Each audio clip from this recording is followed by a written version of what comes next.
அடியே உலகின் கலைஞனி குட்டி குட்டியா கவிதா சொல்லி தொட்டு தொலைஞனி உன்னை பிரகத்தாய காட்டடி குந்தி தொட்டு போகலாமடி செல்ல தொட்டி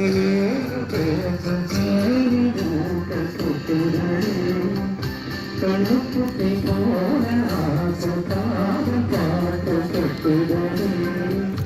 அன்னக்குட்டியே அடியே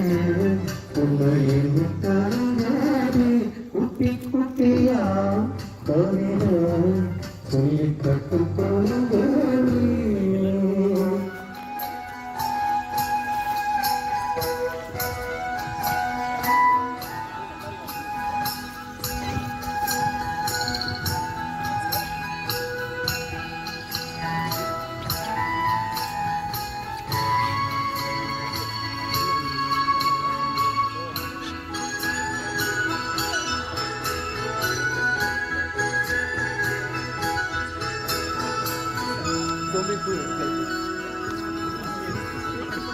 தாராத ஆசைகள் தோன்றும் எனக்கேண்டும் தாராய் பேச நெஞ்சம் இந்த நெஞ்சம் அவள் பேரை நாடும் ஆசை கூடும் உள்ளம் அவள் போடும்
Thank you.